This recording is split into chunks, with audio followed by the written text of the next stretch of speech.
are going to have one hell of a big problem, bro. He chose to ignore the knowing looks his brothers exchanged, and in favor of doing them all bodily harm, walked away.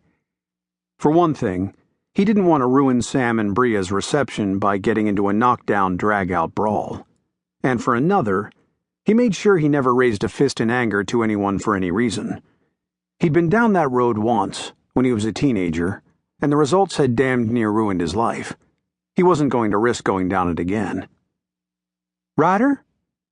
Turning at the sound of the familiar female voice, he watched the pretty blonde-haired woman with the bluest eyes he'd ever seen walk toward him.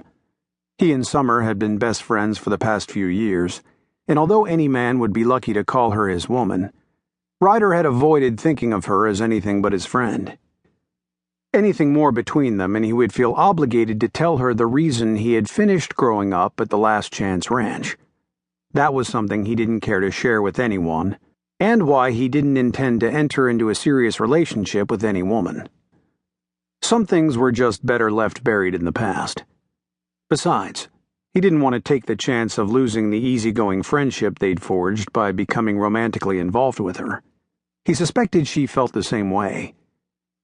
"Is something wrong?" she asked, her expression reflecting her concern. Letting go of his anger, Ryder shook his head as he smiled at the petite woman standing next to him. "No, I just got tired of listening to my brother's bull." She smiled wistfully. "You're lucky. At least you have brothers to irritate you. I've never had that problem." Ryder felt as guilty as hell.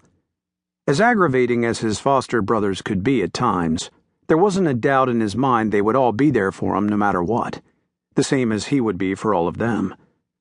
They meant the world to him, and there wasn't a day that went by that he didn't thank the good Lord above that he had them in his life. But Summer had never had anything like that. Over the course of their friendship, he'd learned she was the only child of an older couple who, during her senior year in college, had been killed in the small plane her father owned. With their deaths, she'd been left with no family at all. "Yeah, they sure can be a thorn in my side sometimes." As the last traces of his anger dissipated, he grinned. "But I guess after all these years I don't have any other choice but to keep them." She laughed. "Good idea, cowboy. But seriously, your family is great. I know some of your brothers from seeing them compete at the rodeos we've worked, but I've never met Sam's wife and her sister. They're very nice. And I think it's wonderful that you've all stayed so close over the years." When Ryder noticed Nate eyeing Summer like a fox sizing up an unguarded henhouse, he shot his brother a warning glare, then asked, "Have you had a chance to dance yet?" "Only the line dances," she answered, glancing at the dance floor Sam had his hired hands construct in one of the barns for the celebration. "I thought I saw Sam's head wrangler ask you to dance a little earlier," he said, frowning.